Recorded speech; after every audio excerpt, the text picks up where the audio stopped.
Boa noite. Oi, oi. Tudo bom? Boa noite a todas e a todos. A gente está começando aqui agora nosso evento de hoje, do Davos Live Recife. E a temática do evento de hoje vai ser Construindo uma Saúde Mental em Meio a Tantas Crises. Será possível? E hoje a gente vai falar com 3 pessoas que têm expertise no assunto. E a gente vai apresentar elas agora. Mariana, pode se apresentar. Oi, meu nome é Mariana, sou estudante de medicina no 10º período e eu sou muito fã de falar sobre saúde mental. Tenho um Instagram para falar sobre saúde mental e estamos aí querendo aprender mais e saber lidar melhor com ela. Obrigado. Professor Bruno.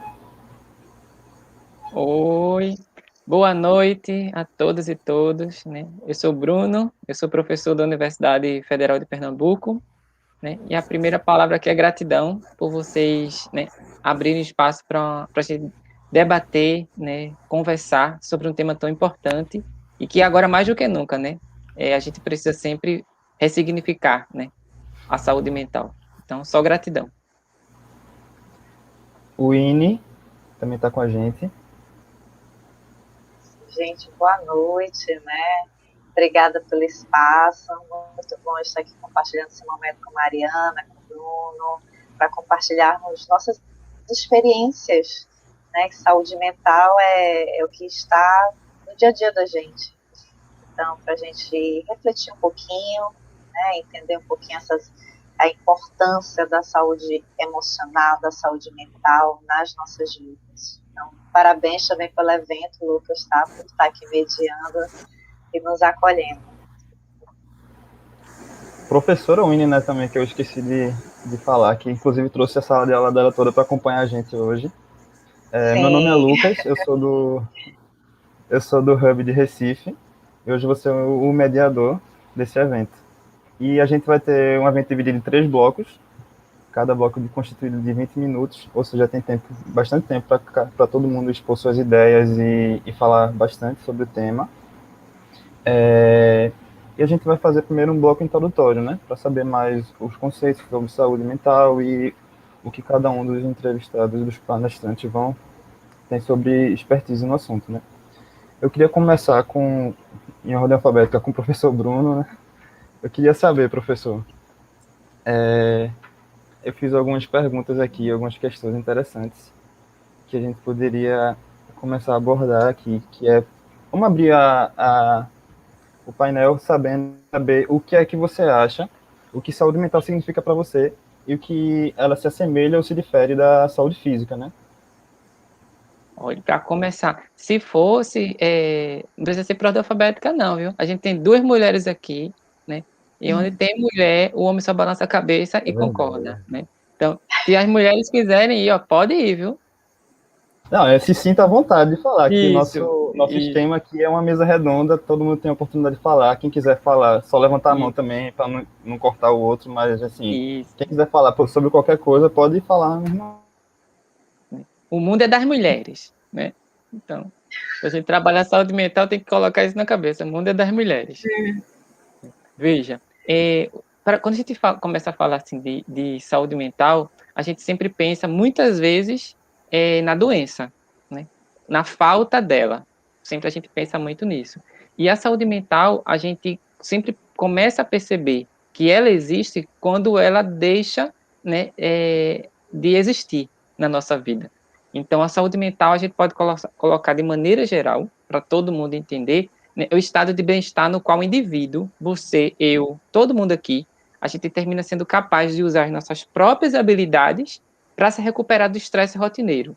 Então, o estresse rotineiro que mudou, né? Mudou dos tempos para cá, né? Tinha muita gente que se estressava no engarrafamento, né, em ir para a universidade.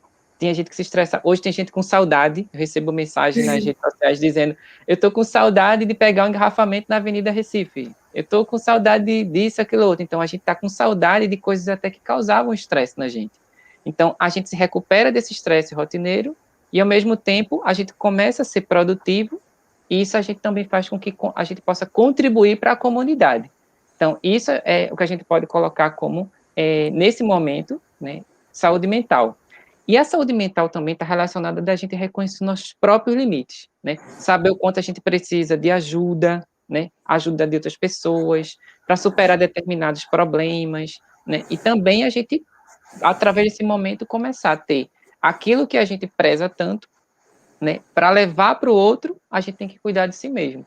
Então, nessa perspectiva, a saúde mental seria isso, seria a pessoa com essa relação, com a forma como ela reage, né? Com as ações, né, do mundo, o nosso dia a dia. Né? Então, e o que está causando a gente esse abalo na nossa saúde emocional é toda essa mudança.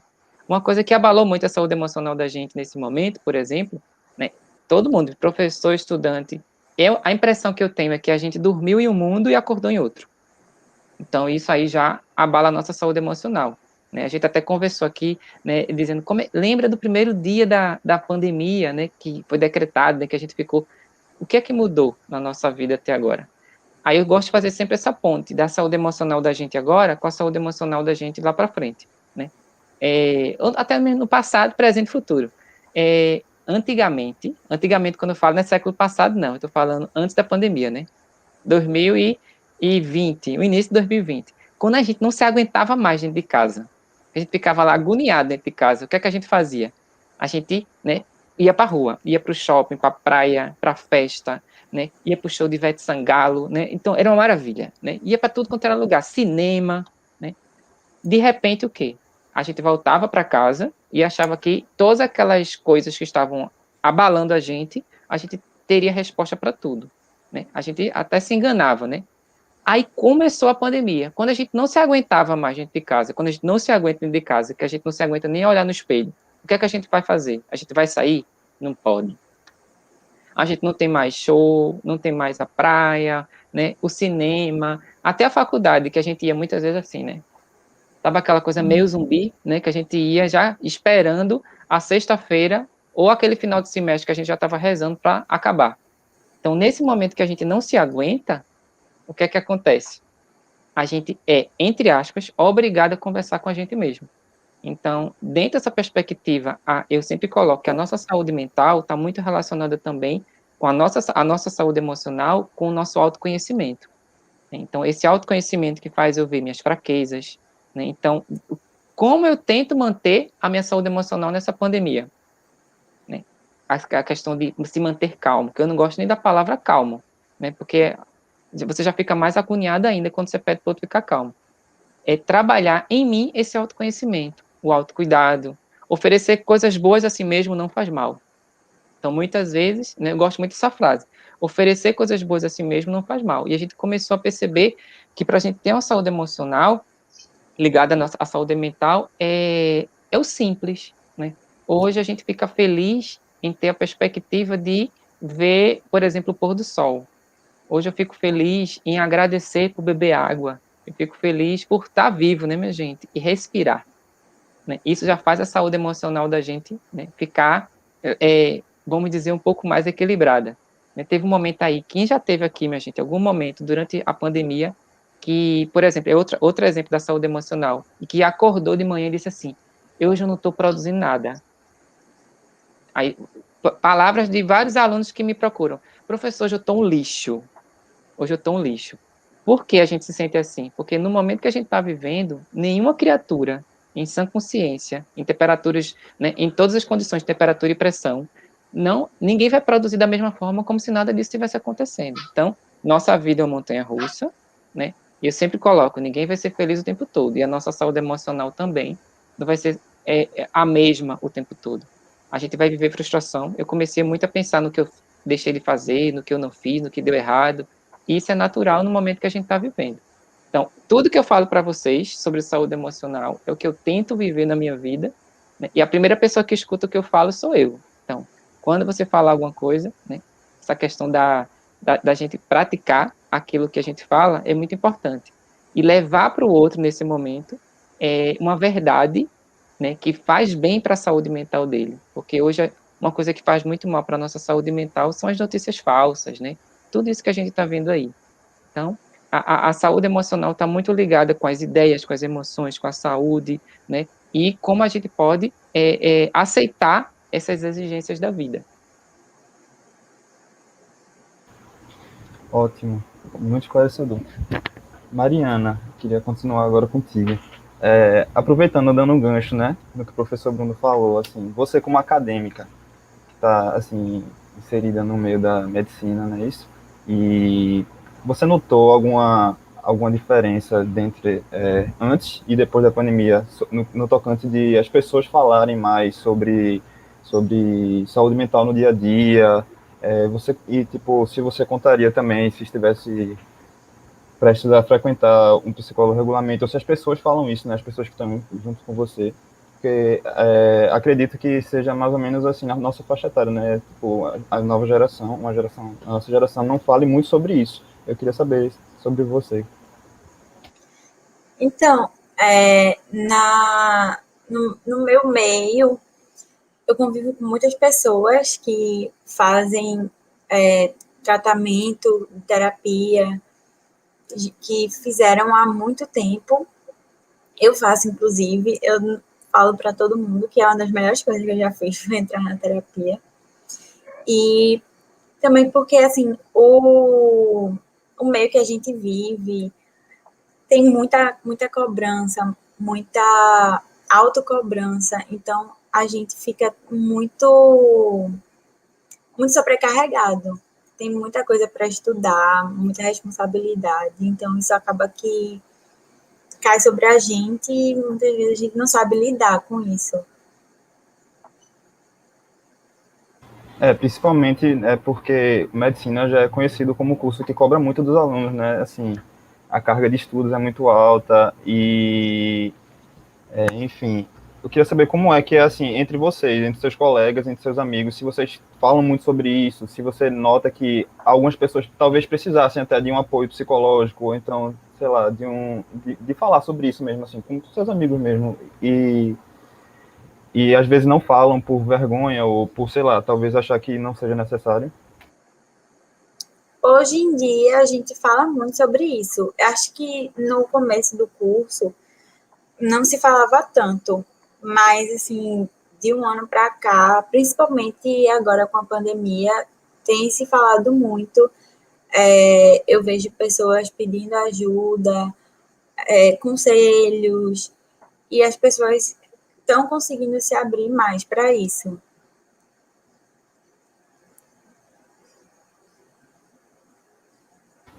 Massa. Aí eu queria fazer uma pergunta agora para a professora Winnie. Aproveitando também todo esse ensejo, né, do começo, eu queria saber se você acha que as nossas formas atuais de socializar e se identificar com as outras pessoas tem impacto na saúde mental de nós mesmos, né? Eu estava pensando exatamente no que eu ia falar e era exatamente isso, Lucas, sobre essa questão que não tem como falar de saúde mental deslocado com o nosso contexto social. Não tem, isso tem impacto diretamente na gente. Né? Então, quando o Bruno estava falando, né, dessa questão da pandemia, em que a gente precisou restaurar o nosso ambiente, que é a nossa casa, que é o nosso lar, né, para tentar manter o nosso bem-estar, né, isso também, a pandemia, pelo que eu observo, as pessoas começaram a se refugiar muito nas redes sociais. Então, teve aquela pandemia de lives, não foi? Era tanta live, e aí veio toda essa questão que a Mariana está falando, da cobrança, né? Eu tenho que estar produtivo, porque parece que em casa o tempo não passava, parece que eu tenho que estar ativo o tempo todo. Então, isso mostra muito de como a sociedade está encarando, né, a questão da saúde emocional, da saúde mental. E aí a pandemia veio para mostrar, olha, tem uma questão social aqui que todos nós estamos envolvidos e que tem uma relação direta com a gente. Não tem como eu falar de saúde mental sem falar dessas questões sociais, né? Tem realmente uma relação muito direta. E o que eu observei muito também, principalmente nos meus estudantes, esse cansaço, com certeza, Bruno, né, a gente estava conversando há pouco tempo, da necessidade dos alunos terem um espaço, né, Mariana, para conversar, para refletir, alguém para acolher, porque esse momento agora que a gente precisa é de acolhimento, né, não é um momento de julgamento, é um momento de solidariedade, né, é um momento muito difícil que nós estamos em que a gente tem que lidar com os nossos barulhinhos internos, né, com as nossas feridinhas que a gente não foi cuidando e na pandemia fez assim, oh, né, essas feridas vieram à tona e as pessoas falam assim, eu fiquei assim por causa da pandemia. Não, na verdade, a pandemia só desencadeou o que já estava acontecendo tudo dentro da gente. Né? Só um minuto, professora. O seu áudio está um pouco, não sei se é só para mim, mas está cortando um pouco o microfone. Talvez aproximar um pouco ele, não sei. Agora tá melhor? Ótimo. Melhorou? Então acho que é porque estava aqui, né? Então, Lucas, realmente essa questão da pandemia trouxe para a gente a tristeza, né? Mas, por um lado, colocou em evidência o debate da saúde mental, porque mostrou que a gente não tem controle sobre as coisas, né, que a gente tenta controlar, a gente tenta planejar, a gente tenta ser essa produtividade, né, Mariana, que a faculdade cobra, que o nosso trabalho cobra, tudo, e a gente percebeu que a gente não é nada sem saúde mental. Né? Sem saúde mental, a gente não consegue se relacionar, a gente não consegue trabalhar, a gente não consegue estudar, a gente não consegue ter uma relação saudável, um vínculo saudável entre os meus familiares e nem com a gente. Então, como é que fica tudo isso? Né? E são questões do dia a dia mesmo, como o Bruno bem colocou. A gente pensa que saúde mental é essa coisa, oh meu Deus, não, isso nunca vai acontecer comigo, mas acontece no nosso dia a dia. Estamos sujeitos constantemente a esses estresses, né, a vínculos que não são saudáveis, né, e que muitas vezes a dificuldade de ser acolhido, né, a dificuldade de acolher aquele outro, porque eu já não sou acolhido, como é que eu vou acolher o outro se eu também não sou acolhido, eu também preciso de ajuda. Então, somos seres sociais, não tem como a gente realmente pensar em saúde mental sem o contexto social. Professora, aproveitando já, como saber que a gente está precisando ou não de uma ajuda profissional? Nesses casos de... A ajuda, é engraçado que as pessoas falam assim, eu vou procurar uma psicoterapeuta, né, porque eu já passei no psiquiatra e ele disse que eu tenho que ir. Mas, na verdade, a gente procura um profissional quando a gente sente angústia, quando a gente percebe que a gente não está conseguindo lidar com as nossas questões. Então, quer dizer, poxa, eu estudava, eu era uma pessoa ativa, eu não estou conseguindo, o que está acontecendo comigo? E aí as pessoas tentam procurar, Lucas, por respostas rápidas, por dicas na internet. E não é isso, a gente tem que procurar um profissional que vai ajudar a gente a ressignificar o que está acontecendo, porque não é da noite para o dia que acontece essas angústias quando ela vem. Quando ela vem, é porque a coisa já está muito forte, já está realmente ali insustentável. Já está uma coisa que a gente não consegue sustentar e a gente precisa procurar. Né? Então, você que está passando uma angústia, independente de qual seja, independente do contexto, né, procure, que está fora do seu padrão, que você está mostrando uma coisa que você não tinha esse costume de mostrar, talvez seja um momento. Eu sei que é doloroso reconhecer que a gente precisa de ajuda, é muito difícil a gente mostrar nosso lado mais vulnerável, né? Mas aquele profissional vai estar lá para entender você, para acolher você, que nós também somos seres humanos. Eu também sou psicoterapeuta, eu também faço minha terapia, né? Eu também faço a minha análise, porque eu também tenho as minhas feridas, eu tenho as minhas dores do cotidiano e da minha história de vida, né? Então, quanto mais a gente procurar ajuda, né, um apoio de um amigo, de um familiar naquele momento que você está precisando, disseminar mesmo essa educação emocional, né, essa psicoeducação de que psicólogo, psicoterapeuta não é coisa de doido, gente. Não é. Todos nós temos as nossas dores e lá é um espaço para a gente ressignificar e nós nos fortalecermos. Apesar de ser doloroso, tem os alívios também. Isso. Professor Bruno, a gente está vivendo tempos realmente bem difíceis, né? Relacionado com saúde mental. Inclusive a OMS publicou esses dias que o Brasil é o primeiro lugar, né, em taxas de depressão, não, de ansiedade Verdade. do mundo. E o quarto e o quinto, deixa eu só ter certeza aqui. Isso. E o quinto em caso de depressão, que são coisas diferentes. A professora Winnie falou como é que a gente tem que, quando a gente tem que procurar esses profissionais, né, de auxiliar nesses casos, mas como é que a gente mesmo, nós cidadãos e cidadãs, fazemos para ajudar essas pessoas quando elas estão em crise? E quando, né? Porque é muito difícil, às vezes, você conseguir chegar na pessoa para dizer, né? Olha, você quer conversar? Eu acho que você deveria, talvez, procurar um auxílio de um profissional. Como é que a gente poderia fazer isso? Bem lembrado, Lucas. Assim, são números que a gente, né, vê e a gente fica preocupado, né, em relação a essa questão da ansiedade, né? O número de pessoas com ansiedade cresceu muito agora na pandemia e a depressão que faz parte realmente, né, um longo período aí que a gente está observando por conta também de um certo olhar não tão carinhoso, né, em relação às políticas públicas em relação à saúde que são tão importantes, né? Eu acho que a gente precisa realmente ter esse olhar diferenciado, quebrar um pouco o que a professora falou também em relação ao preconceito que as pessoas têm. Você vai para o dentista, você vai para o cabeleireiro, você vai para tudo quanto é para cuidar de qualquer coisa, mas quando é para cuidar da sua saúde mental, não vou não, tenho vergonha, né? E se, né? Então não, minha gente, olha, tá aqui, ó, nós fazemos análise, terapia, né? E isso ajuda muito, né? Não é que você vai fazer terapia, você vai olhar e não vai ter mais nada. Não, eu costumo dizer que quando você faz terapia análise, fica lá a cicatriz, mas você olha para a cicatriz e percebe que você consegue conviver com aquela cicatriz. É isso que a psicoterapia e a análise faz.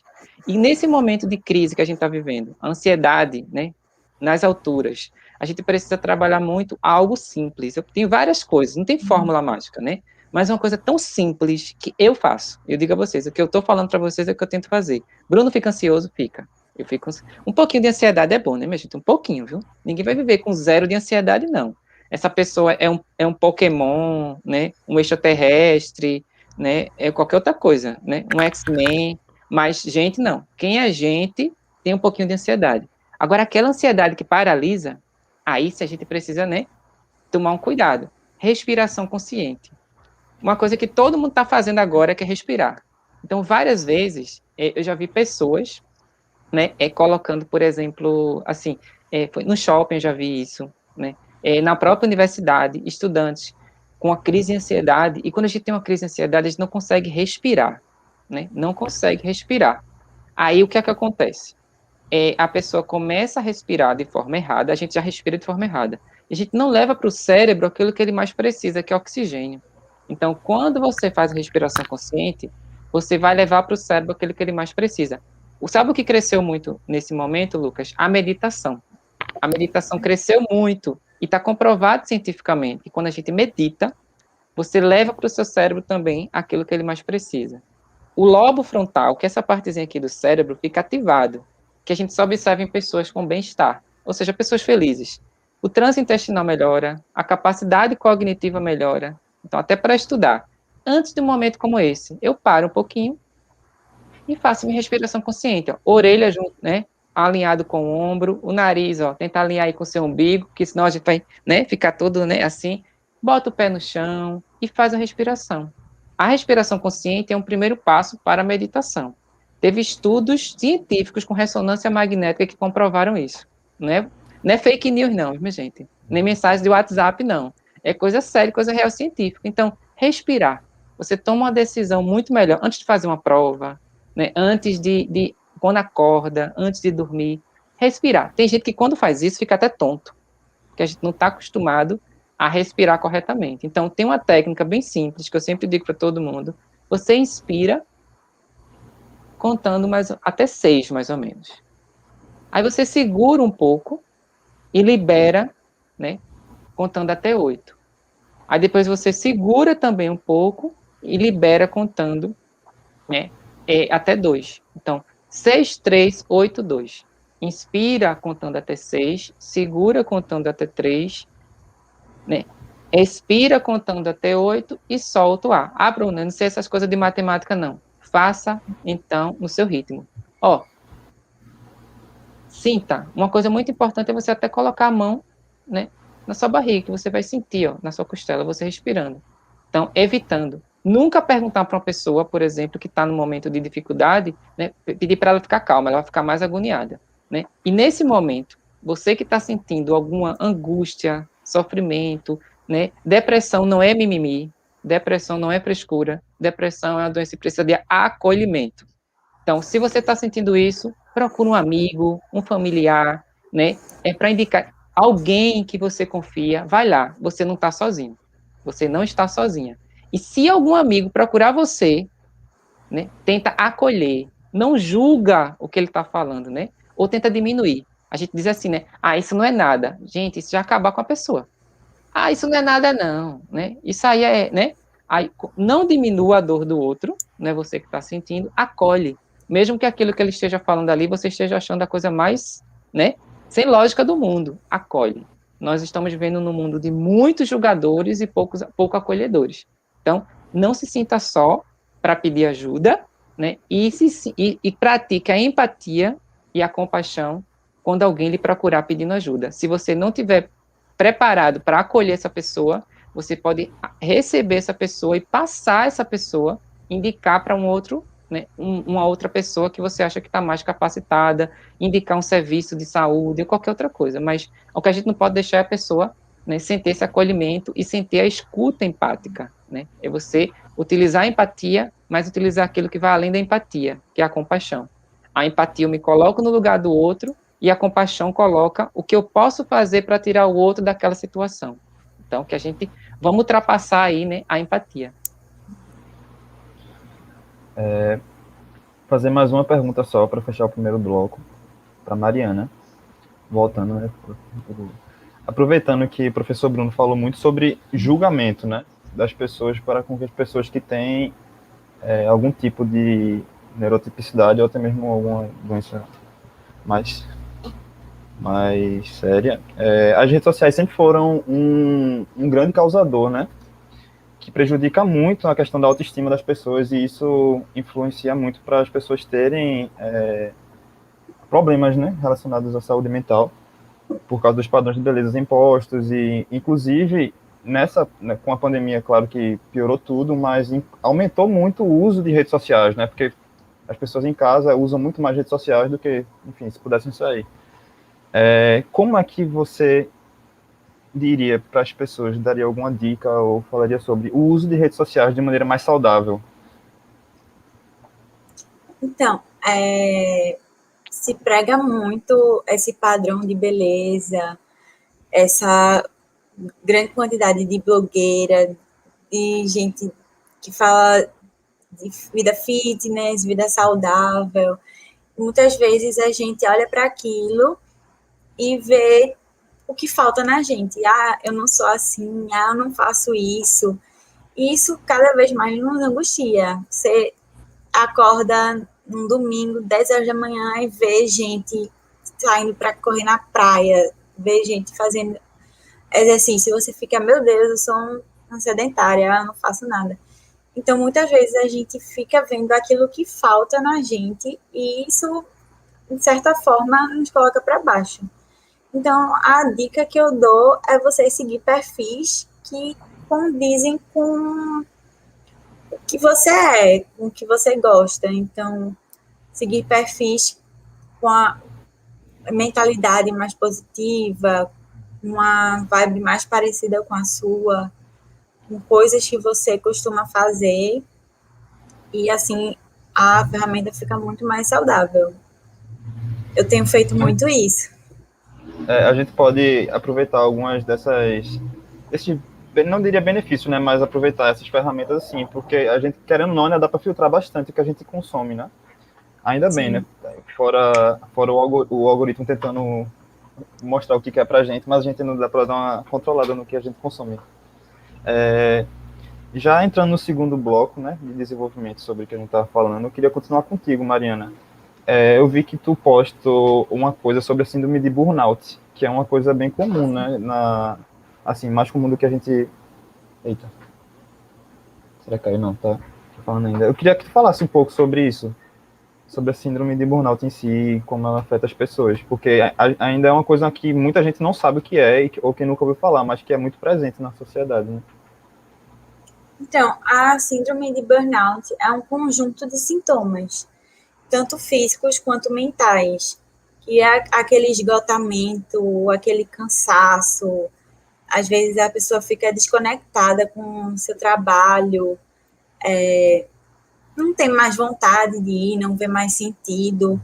E isso acaba diminuindo a produtividade, diminuindo tudo, sabe? Sua vontade de trabalhar. E são sintomas de esgotamento, dor de cabeça, sintomas gastrointestinais. E tudo isso, assim, que diminui a produtividade no trabalho. Isso é uma situação crônica e pode durar dias, meses.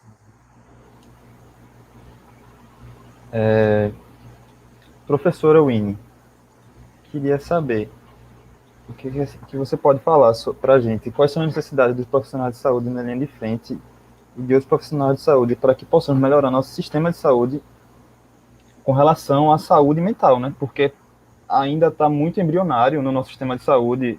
Faz pouco tempo que botaram nas UBS, por exemplo, um auxílio psicológico, né? Queria que você falasse um pouco sobre isso. É muito importante, Lucas, a gente falar sobre esse processo de acesso, né, à saúde mental, principalmente aos profissionais aí que estão lidando com linha de frente. Eu sou de Manaus e moro aqui em Recife, então eu fui acompanhando a realidade do meu estado, dos profissionais entrando no nível desse de síndrome de burnout, como a Mariana colocou, e o nível de falta de apoio, não se tinha acolhimento. E quando se tem um profissional, é um profissional que não consegue também dar conta da demanda, e aí esse profissional também que é para ajudar, acaba adoecendo.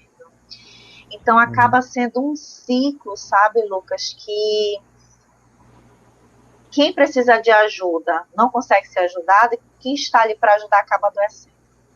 Então, veja, então é preciso realmente de políticas públicas de acesso, né, e que a divulgação sobre a saúde mental vai muito além do que a gente imagina.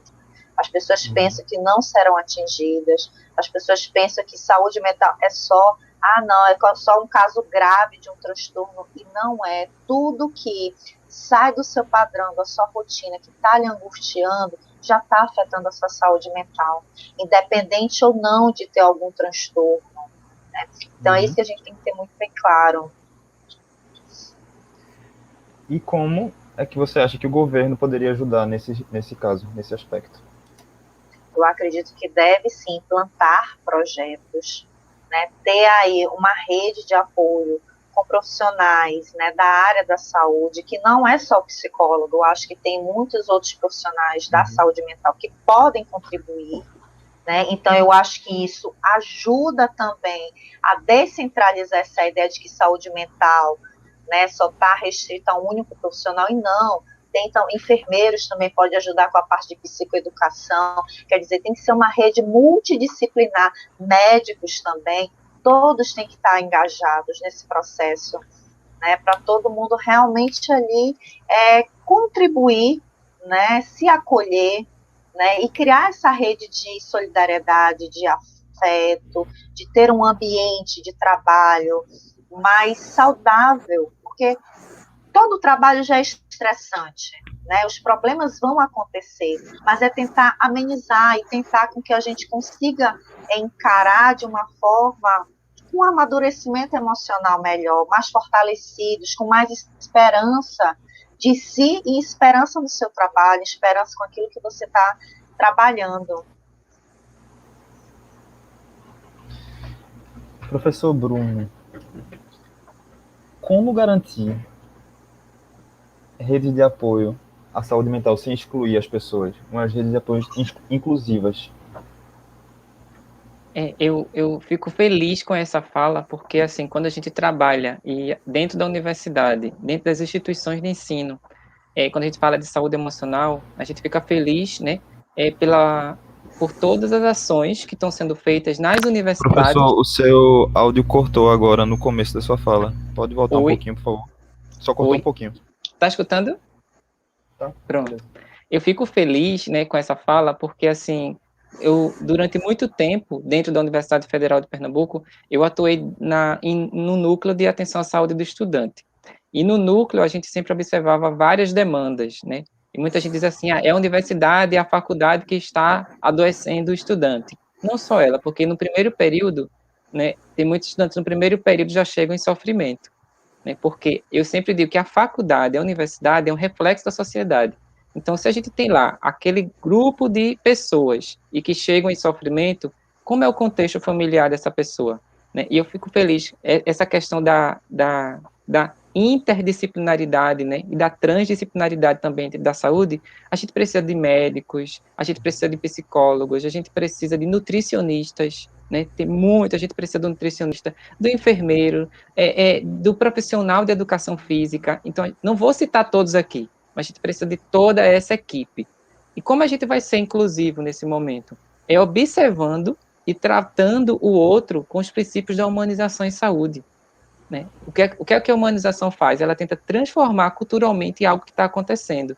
Então, quando a gente observava aquela questão da saúde mental, né, que até um pouco tempo agora também se percebia que poderia, né, ter gente que ainda volta com aquela coisa do doido, né, minha gente, né, de ter locais que ficou doido, é maluco ele, então, não. E a gente colocou aqui que cada um aqui pode ter vários momentos durante o dia que não se sente bem, né? Cada um pode ter aqui, se eu tiver uma dor de dente, eu vou na emergência e cuido do meu dente. Mas se eu tiver aqui uma crise, se eu tiver aqui, como a gente diz, né, surtou, Bruno surtou, para onde é que Bruno vai? Né? Bruno vai para a única emergência psiquiátrica que tem em Recife, só tem uma emergência psiquiátrica, só tem uma, né? E quem já foi lá sabe como é. Então a gente precisa humanizar, a gente precisa dar realmente condições para que a pessoa possa ir, né? E eu sempre falo muito isso. Independente de partido político, de governo, né? A gente sempre observa que existe um olhar ainda muito, muito distante daquilo que precisa ser realmente colocado para a saúde mental. Sabe uma coisa que dá certo e que a gente poderia, isso aí poderia ser uma lei, não sei, eu não entendo de lei, né? O CVV, o CVV faz um trabalho fantástico, fantástico, e é voluntário, né? Eles têm uma capacitação muito massa de acolhimento. Você pode falar 1 hora com a pessoa, 188, né? 188, você liga lá, você fala 1 hora com aquela pessoa, sem julgamentos, com acolhimento, com humanização. Então, o que a pessoa precisa, né, para se sentir inclusa, acolhida, amada, vamos colocar amada, né? Vem muita frase de uma pergunta que fizeram para Santo Agostinho, na Idade Média. Veja, fui para a Idade Média agora, mas está tão atual que eu tive que ir para a Idade Média. Uma vez perguntaram para Santo Agostinho, o que é ser ético? E Santo Agostinho respondeu, ser ético, né, é amar. Ama e você faz o que você quiser. Então, a partir do momento que você tem um serviço que você coloca amor ali, né, porque a gente vê, né, muitos profissionais que são colocados até como heróis, né? Eu não gosto muito de colocar profissionais de saúde como herói, não. Porque herói usa aquela capa, superpoderes e não precisa de ajuda, né? Mas, na realidade, os profissionais de saúde também precisam de ajuda. Então, precisa também, para incluir dentro do cuidado, cuidar de quem cuida. Porque a gente observa muito profissionais, por conta do excesso de trabalho, por conta dos vários, né, vínculos que você vai ter, né, e você observa que eles não estão bem também. Então, se eu não estiver bem, como é que eu vou acolher o outro? Né? Então, a gente precisa nesse momento. E trabalhar também, né, nisso que a gente está fazendo aqui, na formação dos futuros profissionais, né, colocando para eles, para saber lidar com a frustração, por exemplo. Né? Eu tenho uma disciplina na universidade que a gente fala sobre a morte, o processo de morte e morrer. A gente trabalha muito com as ciências da vida. mas a gente não aprende na faculdade a uma coisa que é tão certa na nossa vida, que é a morte. Por quê? Porque a morte para a gente, que é profissional de saúde, é o fracasso, mas ela faz parte da vida da gente. Então, a gente saber trabalhar com as frustrações, né, com a nossa inteligência emocional, né, na escola, eu fico super feliz que agora faz parte, né, do currículo de várias escolas, inteligência emocional. Então, coisa que eu não tive quando eu estava na escola, né, e que agora eu vejo que tem. Como eu queria, né, falar de inteligência emocional quando eu estava lá na quinta, oitava, sexta, sétimo ano, né, e agora a gente tem isso. Então, ser inclusivo é levar na escola, é ter políticas públicas efetivas, né, não ter plano só de governo, que começa agora e acaba depois, né, e a gente ter essa percepção de quebrar o preconceito e olhar que eu vou ali para o psicólogo, eu vou ali para o meu psiquiatra, da mesma forma que eu digo que eu vou, né, para qualquer outro local. Né? Eu vou ali no supermercado, eu vou ali na farmácia, e que se torne uma coisa natural a gente cuidar da nossa saúde emocional. Cultura, né? A gente precisa dessa cultura. Então, Mariana, queria saber se você podia falar um pouco para a gente aqui sobre uma pauta que está muito à tona nesses últimos tempos também, que é a síndrome do impostor, que muito se fala, mas também que às vezes as pessoas não sabem exatamente o que significa, o que... Como se sente uma pessoa que tem uma síndrome do impostor, por exemplo. Você poderia falar um pouco para a gente?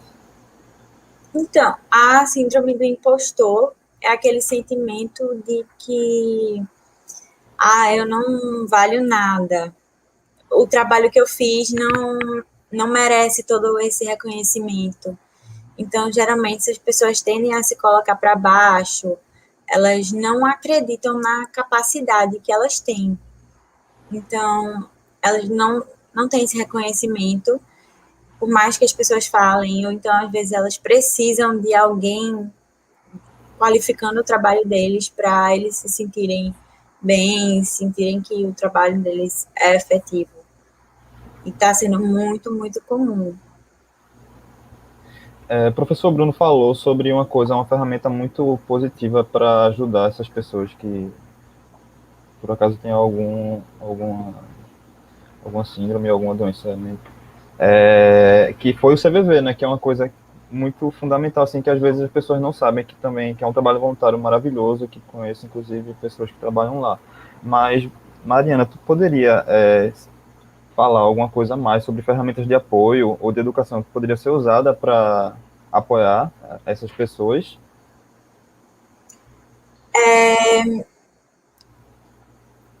Você poder se abrir mais com as pessoas. Eu acho que as pessoas elas tendem a não dizer o que sentem. Então a gente falar mais sobre isso, falar o que sente, porque muitas vezes a gente vai guardando, guardando e não sabe lidar com eles. Então a gente ter essa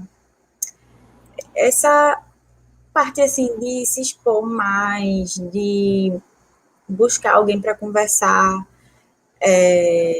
até amigos, professores, parentes. E eu vejo que tem muitos perfis no Instagram que falam muito sobre isso, de você pedir ajuda, de você expressar o que você sente.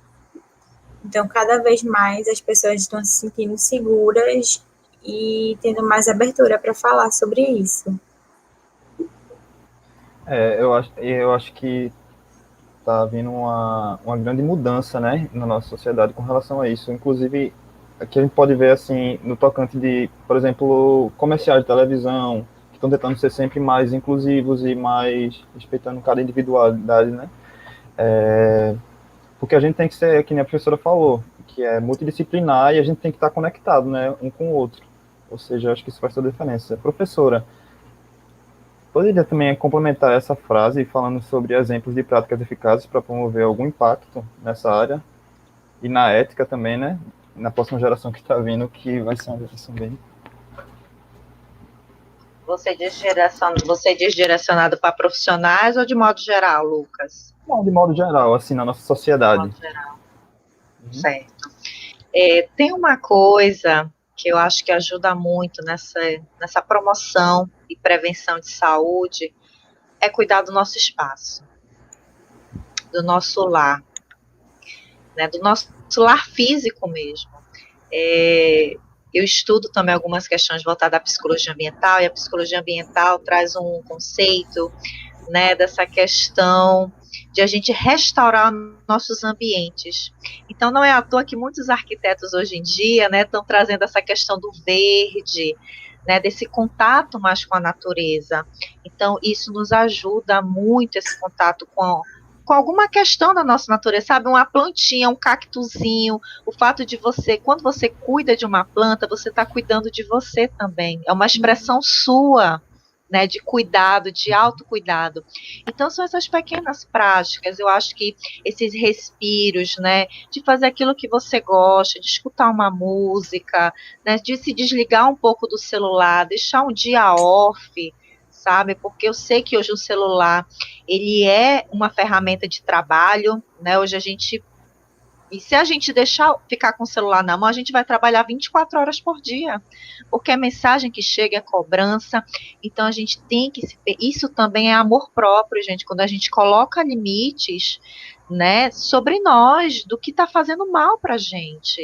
Então, refletir como é que eu estou me comportando, como é que eu estou me alimentando, como é que eu estou cuidando de mim. Então, isso tudo são práticas de autocuidado, que cada um vai encontrar, né, aquilo que se encaixa melhor. Eu, particularmente, adoro escutar muito música. Então, naqueles momentos em que eu não estou bem, eu coloco uma música, aquele meu dia ali já vai melhorar.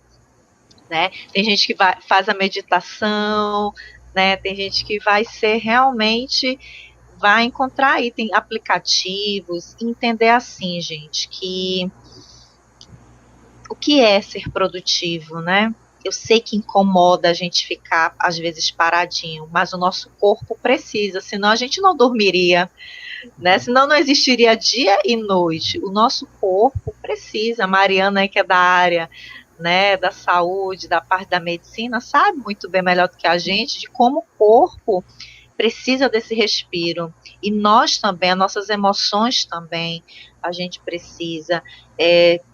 Encontrar pessoas para serem aqui, você precisa às vezes ser acolhida, né? Procurar uma ajuda naquele momento, numa crise.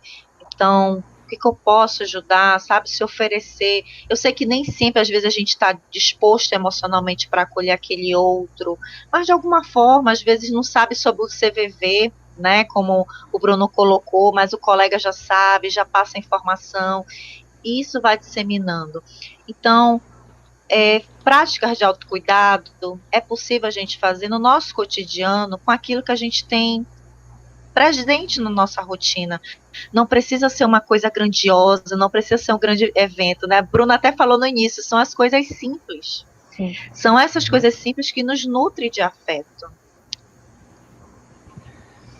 Vou fazer mais uma pergunta para Mariana, para a gente encerrar nesse segundo bloco.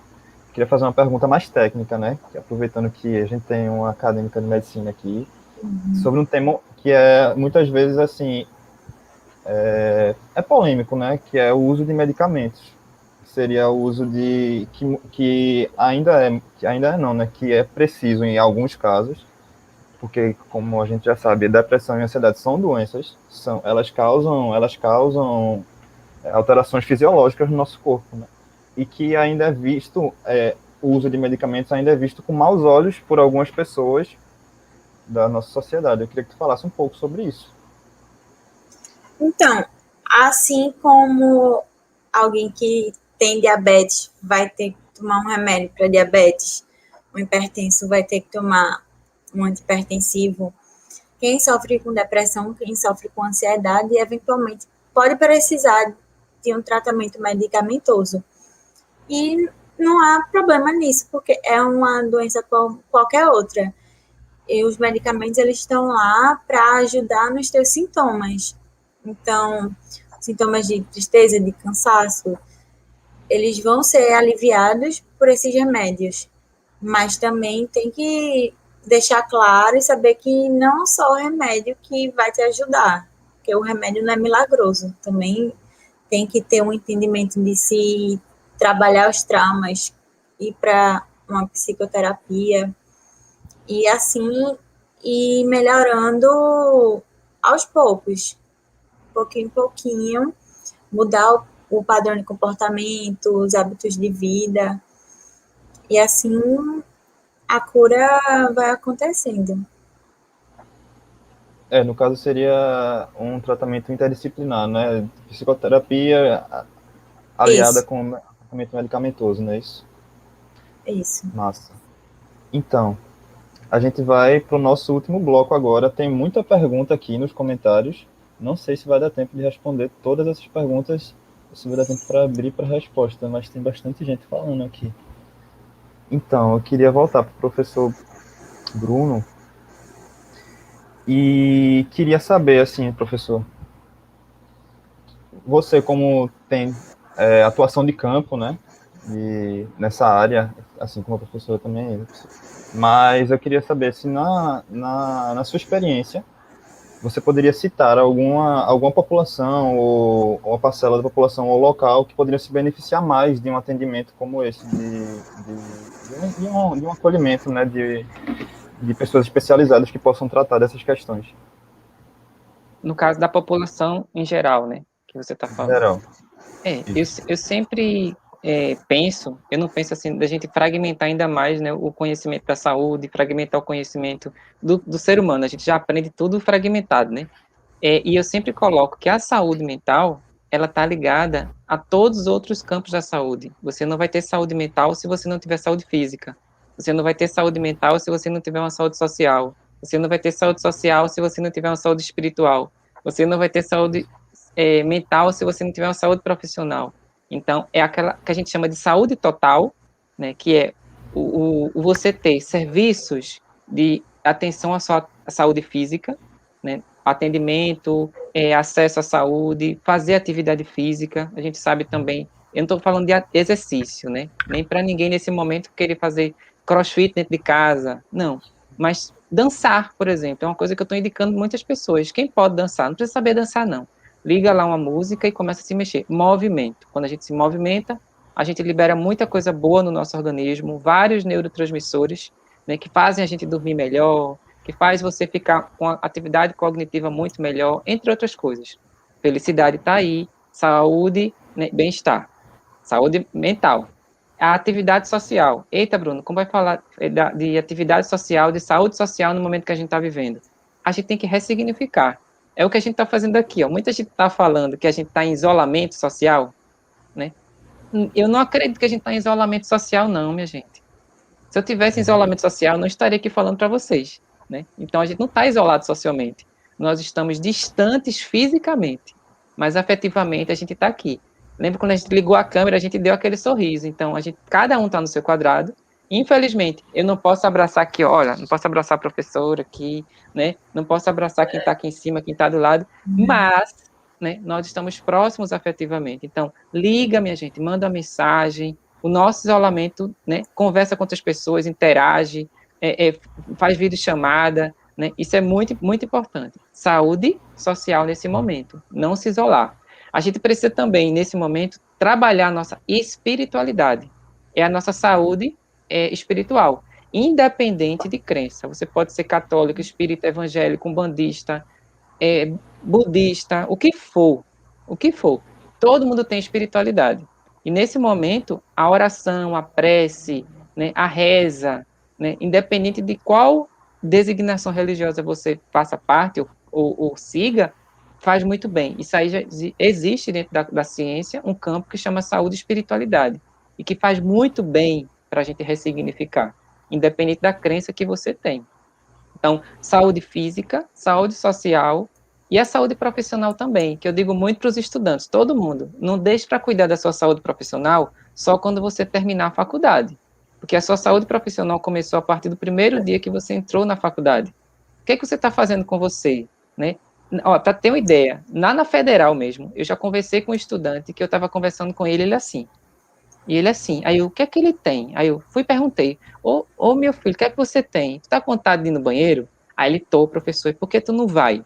Porque não dá tempo. Então, veja a que ponto nós chegamos como ser humano. Você está negando o seu direito sagrado de fazer xixi. Então, quantas vezes você se sabota? Quantas vezes você deixa de fazer xixi? Você não oferece coisas boas para si mesmo. Então, a sua saúde profissional começa a partir do momento que você escolheu aquela profissão. Então, o que é que eu estou dormindo? Tem muita gente que diz assim, hoje eu não vou fazer nada. Sabe aquele momento que a professora, né, o Ine falou de detox de celular? Né? A gente precisa disso. O ócio produtivo, minha gente, a gente precisa, aquele momento que você não está fazendo nada, mas você está fazendo tanta coisa para você. Nesse momento que você pensa que está parado, você está fazendo muito. É o tempo de contemplação, né, da gente. E isso, nesse momento. Então, é oferecer coisas boas a si mesmo. Quando a gente fala de saúde total, para a saúde emocional e mental, a gente está falando de atividade física, da sociabilidade da gente, da nossa espiritualidade, né, da nossa saúde profissional, né, e praticar duas coisas que são importantíssimas, né? Gratidão e a generosidade. Quando a gente pratica gratidão e generosidade, são as duas grandes ferramentas que eu estou utilizando muito na pandemia, né, para manter a saúde emocional em dia. Que, infelizmente, ainda tem muita gente que vê isso como um preconceito, assim, né? Tipo, gratidão e generosidade não vai resolver o problema, mas... E a ciência mostra que tem. A ciência comprovou que quando eu agradeço, eu foco no que eu tenho e não no que me falta. Quando eu agradeço. Né? Isso está comprovado. Então, hoje eu agradeço pelo simples fato de ter água para beber. Enquanto no Hospital das Clínicas, várias vezes já, né? As pessoas ficam felizes em você molhar o lábio da pessoa depois de uma cirurgia. E a gente bebe água de forma tão aleatória, né? Tomar banho, fazer xixi, fazer cocô. Né? Tudo isso é motivo de gratidão. E a generosidade, Lucas, muita gente confunde assim, acha que eu estou ajudando o outro, eu estou fazendo bem só para o outro. Não. Quando a gente ajuda o outro, não estou falando só de coisas materiais, né? Mas quando eu dou alguma coisa para outra pessoa, eu não estou dando só para ela, vem muito mais para mim. Então, quando também eu empresto minha orelha também para acolher alguém que está precisando de uma ajuda, de uma conversa, de uma escuta empática, não é só a pessoa que eu estou escutando que vai ter um benefício, nós também. Então, quando a gente faz bem para o outro, a gente inconscientemente também está trazendo muita coisa para a gente. A ciência comprova isso. A gente libera vários neurotransmissores no nosso corpo, por isso que a gente, depois que faz uma ação social, foi ali e distribui cestas básicas, a gente volta muito feliz, porque isso aí já foi comprovado cientificamente que a gente libera no corpo da gente vários neurotransmissores que vão fazer isso. Então, nesse momento, agradeça, né, e pelo que você tem, não pelo que, né, lhe falta, porque a gente sempre coloca felicidade, muitas vezes, em algo que a gente não tem. Só vou ser feliz quando eu acabar a faculdade, né? Só quando eu acabar a faculdade eu vou ser feliz. Aí eu digo, menino, vai esperar 4, 5, 6 anos para ser feliz? Não. É muito tempo. Felicidade, Harvard já diz, aquela faculdade que ninguém conhece, né? Diz que felicidade não é o ponto final. Felicidade é o caminho que eu faço até chegar no meu ponto final. E tu tá esperando o quê, criatura? Né? Bora, felicidade é o caminho. Então, agradeça e seja generoso. Bom, a gente está nesse terceiro bloco já como forma de conclusão, né, das nossas ideias. Eu queria saber agora, baseado nisso, professora Winnie, como é que as empresas, as grandes empresas que são as que geram o nosso mundo hoje em dia, né, o mundo moderno, como é que elas poderiam ajudar a sociedade nesse aspecto da saúde mental? Se seria com propaganda, se seria com ética e valores, se seria com ações sociais? Olha, eu acho que a gente pode pensar em dois caminhos. A empresa, do ponto de vista para os seus colaboradores, e com esse compromisso social, né? Eu acho que para os colaboradores é fundamental não ver aquele colaborador apenas como uma mão de obra, né? Há ali uma história de vida, há uma afetividade, há sonhos, há desejos naquela pessoa, né? E isso repercute na forma como ele trabalha. Então, eu acho que as empresas precisam ter esse olhar esse compromisso com o seu colaborador do ponto de vista da saúde mental, e eu acho que isso tem se engajado a partir desse conceito de inteligência emocional. As empresas estão se readaptando e entendendo que aquele meu colaborador não é só aquele que vai ser produtivo, que só trabalhar a motivação também não é o suficiente, porque estamos lidando com pessoas, né? Um exemplo meu pessoal, sexta-feira eu não consegui dar aula, porque emocionalmente eu estava mal, né? Então, assim, entender também que o fato de não conseguir às vezes trabalhar não é só por uma questão física, uma dor de cabeça, uma enxaqueca, não, a questão emocional também nos paralisa, a gente às vezes não consegue, né? Então, ter essa flexibilidade com os colaboradores. Eu acho que do ponto de vista de compromisso social, eu acho que as empresas têm muito a contribuir. Já tem aí alguns engajamentos de projetos sociais, né, trazendo essa saúde mental de várias formas, com projetos esportivos, com projetos culturais, né, tudo isso nos fortalece e nos nutre afetivamente, emocionalmente, né. Voltando para a ideia, por exemplo, que você falou, Lucas, né, da propaganda, do marketing, que bom que as empresas estão conseguindo trazer sobre as múltiplas pessoas que nós temos nesse mundo, né, dando visibilidade, dando voz para outras pessoas, sem ser aquele padrão, porque a partir do momento em que uma criança negra olha e tem representatividade numa boneca, isso ajuda e contribui muito na sua constituição como pessoa, né? Então, isso é muito importante, sabe? Então, eu vejo nessas duas perspectivas, sabe, Bruno? Tanto da empresa voltada para os seus colaboradores, quanto também um olhar daquilo que eles podem contribuir socialmente, que, consequentemente, vai ter um impacto na saúde mental. Professora, e como consumidores? Porque a gente está falando assim do papel da empresa como empresa, mas e nós, como consumidores? Quais seriam as nossas medidas para cobrar isso? Seria só não consumir mais dessa determinada marca que faz, sei lá, uma marca que não inclui as pessoas, que faz propaganda machista, etc. Ou se a gente poderia fazer mais coisas como consumidores? Muito interessante a tua pergunta, Lucas, essa ideia do consumismo, né, do que aquilo que a gente está consumindo. Hoje em dia as empresas estão cada vez mais abertas, algumas.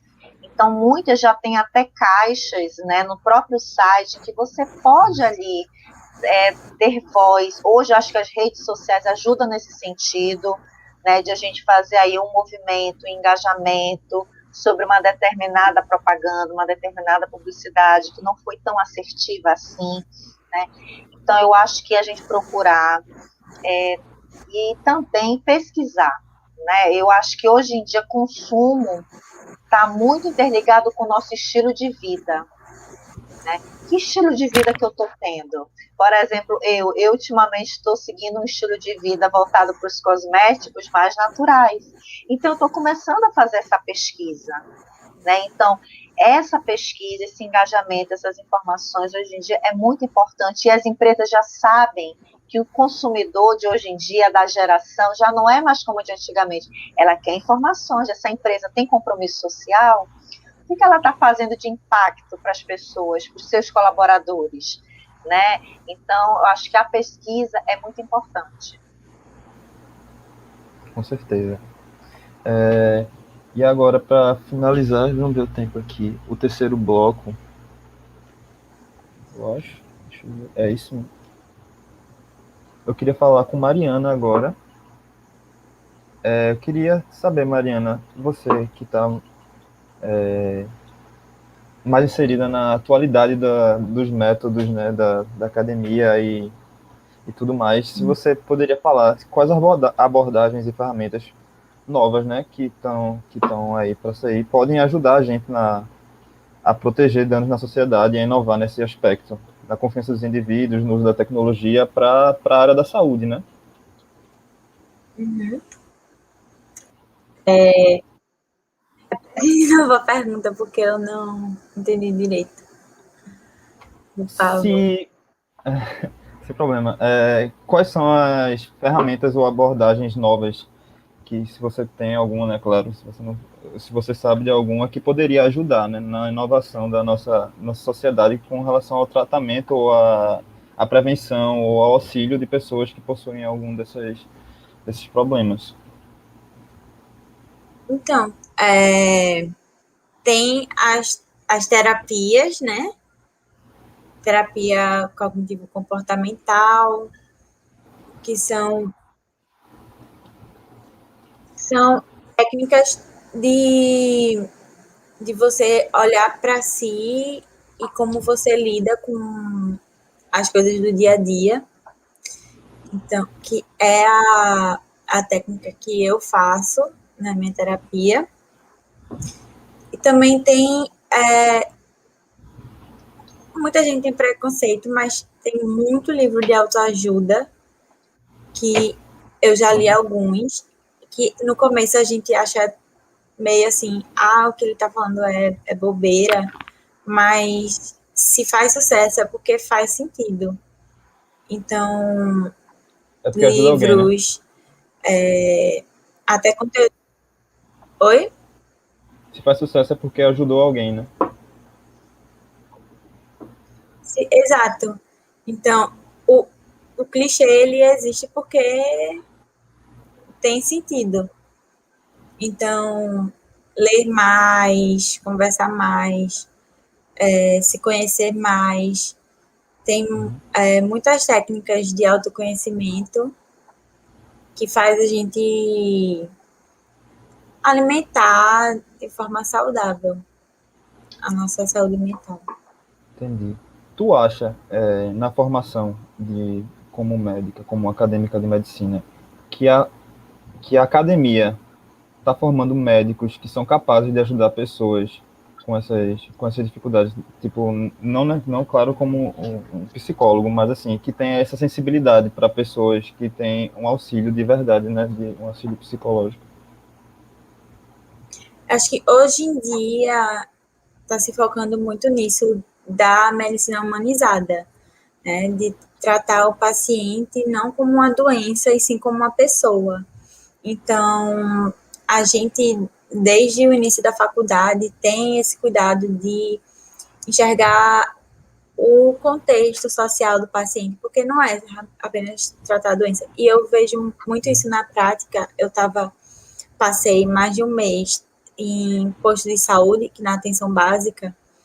Então, a gente tem muito esse contato próximo com o paciente. Eles vão para lá muitas vezes para conversar, para desabafar. Então, a gente consegue ajudar em muitos aspectos, não só na doença, mas no paciente como um todo. Entendi. Então, acho que temos um tempinho, temos 20 minutinhos para responder umas perguntas aqui do pessoal do chat e depois eu abro mais uns minutinhos para vocês fazerem suas considerações finais, tá bom? E aí vocês que escolhem quem vai responder. Deixa eu só achar uma primeira pergunta aqui.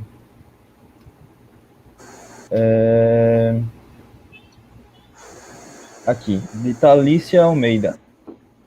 Vocês acham que a procrastinação também é resultado de insegurança e de autocobrança? Às vezes sinto que uma pessoa pode se cobrar tanto a ponto de não conseguir produzir nada por medo de falhar. Alguém quer responder essa?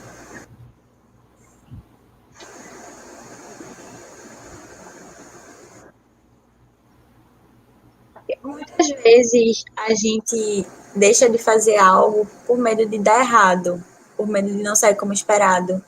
Então, muitas vezes a procrastinação é a gente querer adiar alguma coisa que a gente não quer ver o resultado, porque realmente tem medo.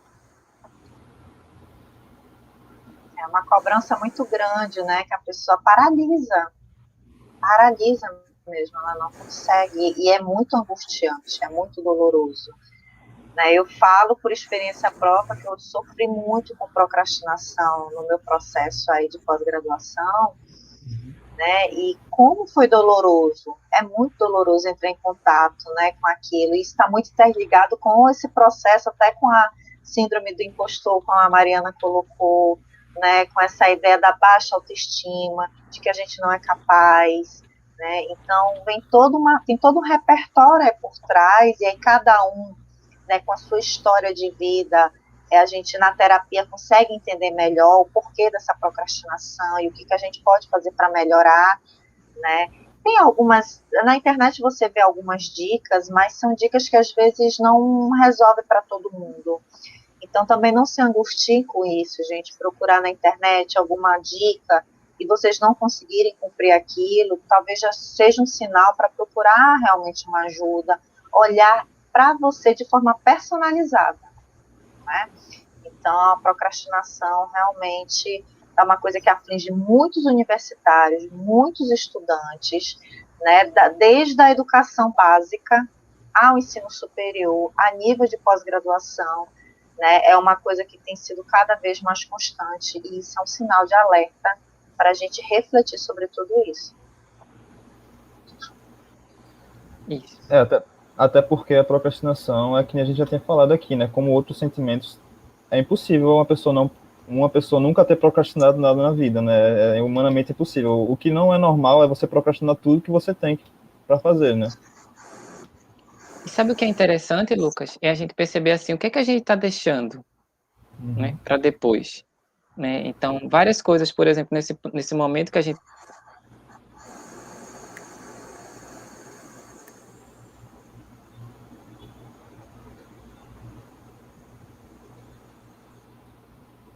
Alô?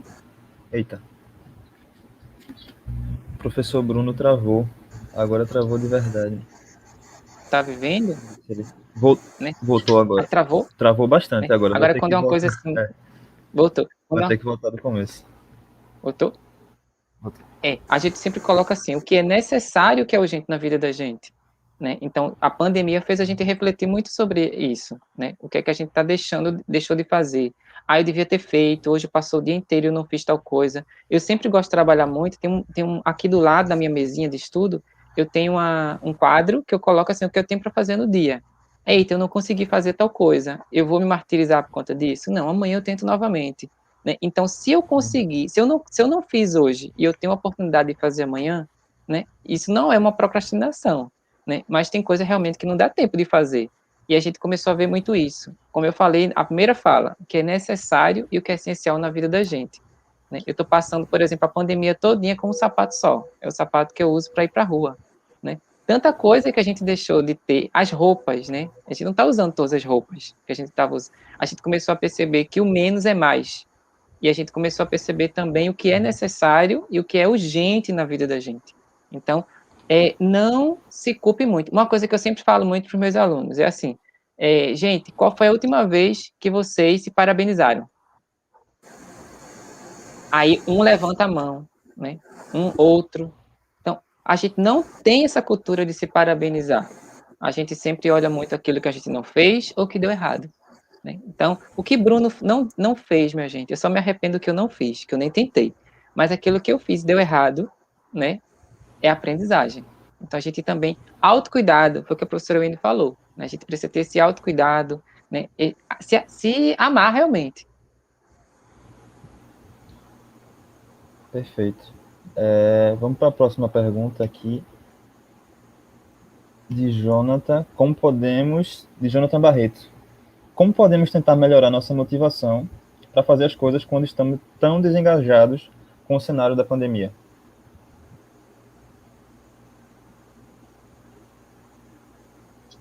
Então, eu li uma frase que chegou no meu Instagram um dia desses, e eu até anotei no post-it, colei na minha banca de estudos, que era assim, a determinação e a disciplina te leva a lugares onde a motivação não leva.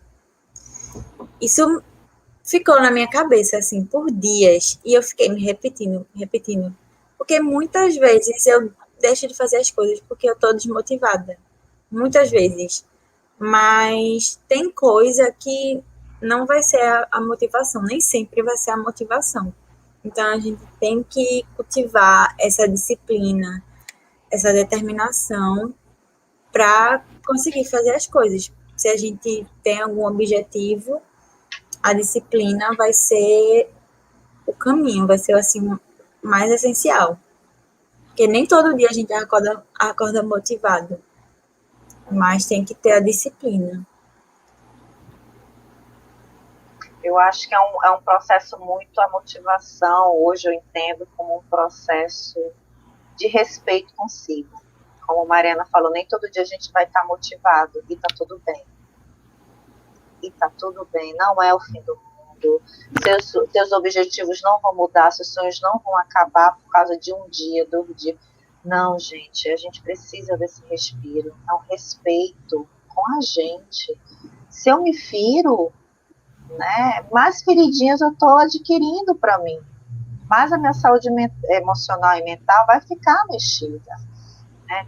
Então, assim, não fique com essa cobrança de que tem que estar motivado 24 horas por dia, que tem que estar alegre, não, né? Tudo na vida que a gente faz tem muito esforço, né? Tem muita disciplina, como a Mariana colocou, e também tem muita angústia por trás em tudo que a gente faz, né?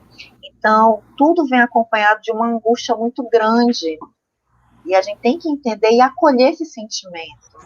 Às vezes a gente faz um trabalho, às vezes inseguro, né? Mas a gente vai e consegue, e aí se parabenizar, como o Bruno está falando, poxa, mas ainda assim eu consegui, que bom, né? Consegui, isso é uma vitória, são as pequenas vitórias, não esperar as grandes vitórias, eu só vou me parabenizar se eu conseguir um grande feitio, quando na verdade são as coisas pequenas, são os pequenos passos, né, que a gente vai conseguindo chegar lá. Isso. Motivação, ela não dura para sempre, minha gente. Eu sempre digo isso. Motivação, né? Ela não vai durar para sempre. É como banho. Aí eu sempre digo isso. A gente tem que tomar banho, quando, né? Já está passando aí do ponto, a gente toma banho. E a motivação também. Tem dias que a motivação que a gente está aqui falando, para quem está escutando, quem está vendo a gente, ela tem prazo de validade. Eu sempre digo isso.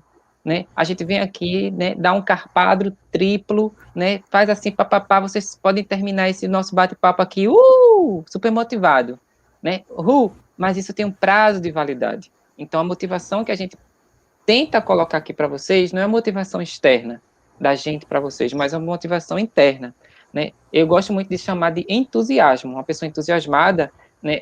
Os gregos na Grécia Antiga diziam que a pessoa entusiasmada ela tinha um Deus dentro de si, porque a pessoa ficava tão eufórica quando está entusiasmado. Quando eu estou entusiasmado eu fico, né?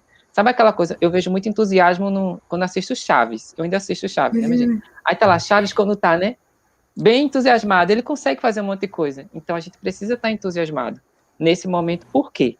Quando eu estou com essa movimentação interna, eu consigo fazer algo. Agora, o que é que eu posso fazer para nesse momento que a gente está se sentindo mal? Tem aquele momento que a gente se sente, né, minha gente, para baixo, né? É potencializar aquilo que a ciência mostra para a gente que é importante, as emoções positivas, que é diferente, né, de pensamento positivo. A emoção positiva é uma coisa, pensamento positivo é outra. E jogar, realmente, tirar da nossa vida a tão chamada positividade tóxica, que é aquela obrigação que todo mundo pensa que tem de ser feliz o tempo todo. Ninguém vai ser feliz o tempo todo, não, criatura. Viu? Ninguém, bem, você vai ser feliz o tempo todo. Ninguém. A nossa vida é uma montanha-russa, a gente tem altos e baixos.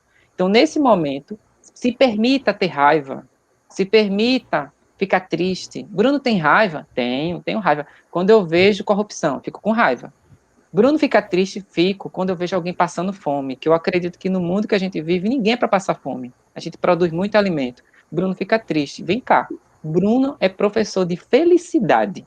E ele fica com raiva e ele fica triste. Ele chora. Né? Chora de ficar com o nariz entupido, de tanto chorar. Né? Por quê? Você precisa ser humano. Então, para ser humano, lembra aquele filme que eu gosto muito, Divertidamente? Viva todas as emoções. Viva todas as emoções. Quem assistiu o filme sabe o que eu estou falando.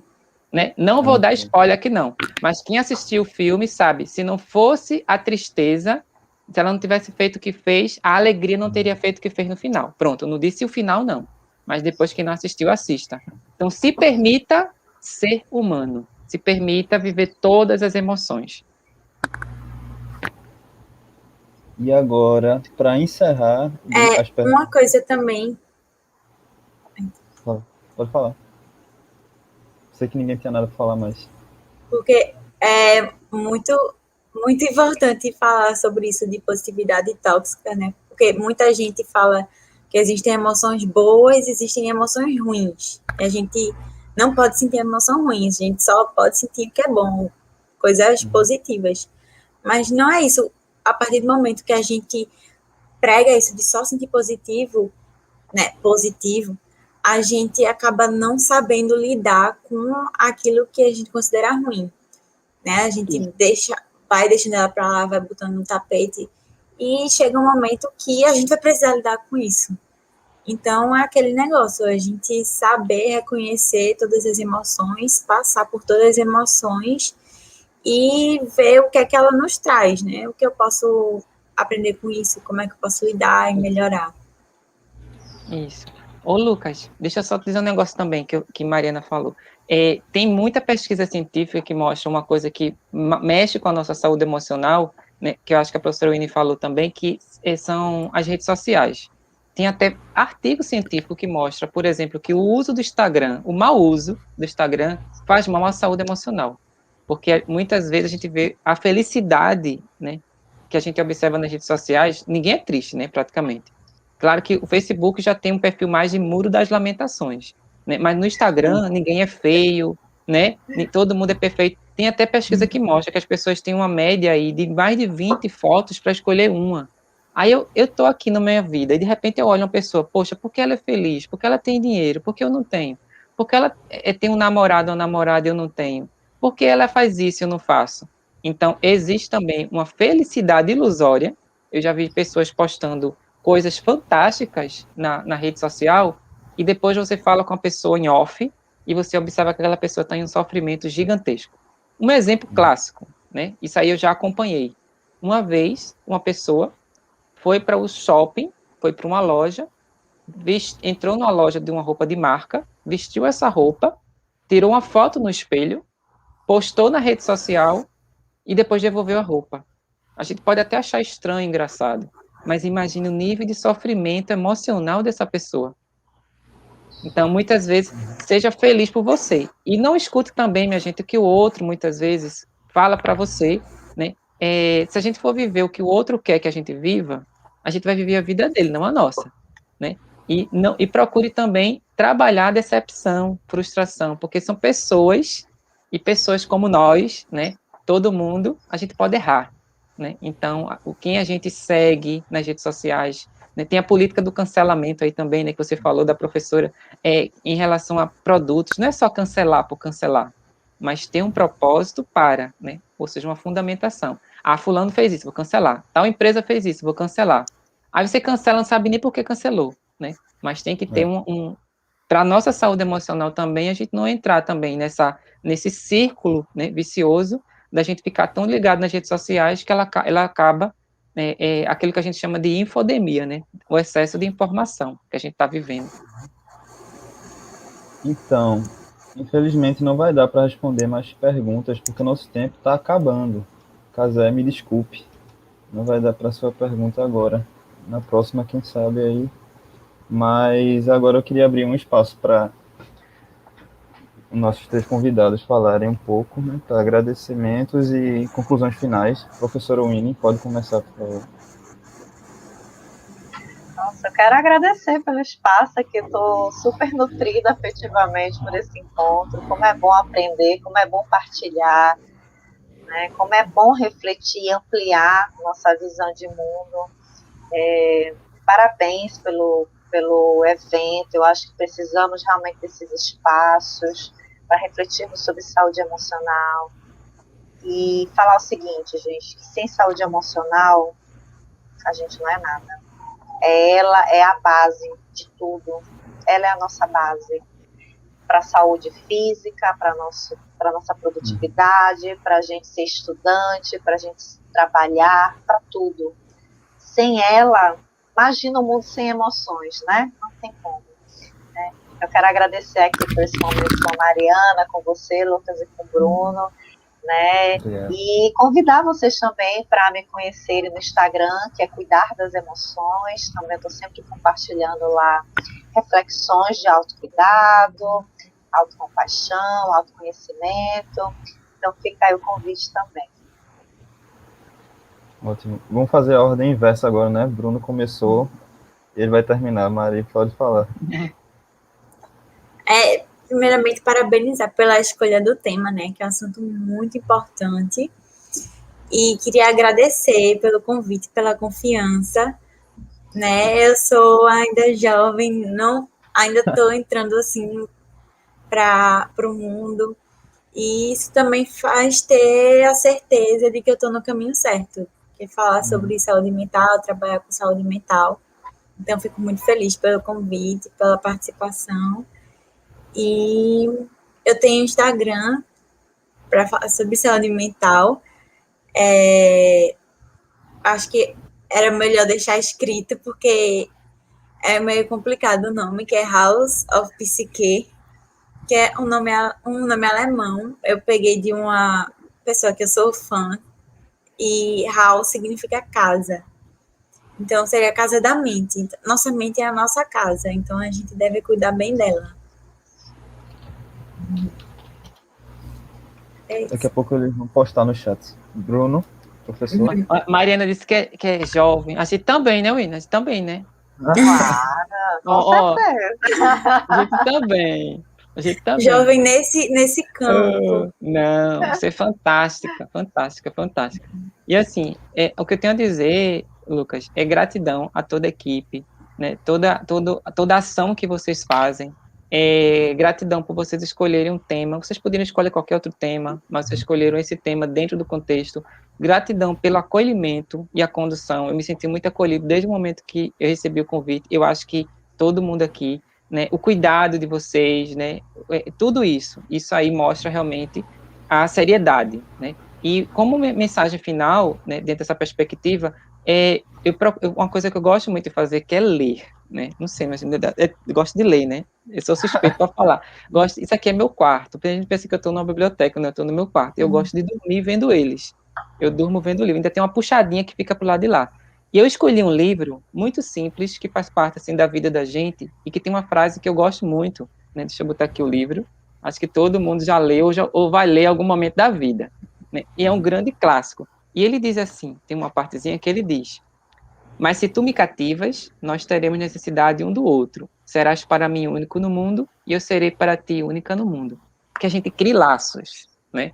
A saúde emocional está muito ligada em criar laços. Criar laços com o que te faz bem, com o que você faz bem, né? Criar laços com o outro, né? E que a gente começa a criar um laço consigo mesmo. A gente começa a cultivar na gente, né, aquele amor real, né, aquele autocuidado, aquela autoconfiança, autodeterminação, ou o nome que você queira colocar, mas que você começa a promover em si um bem-estar fantástico.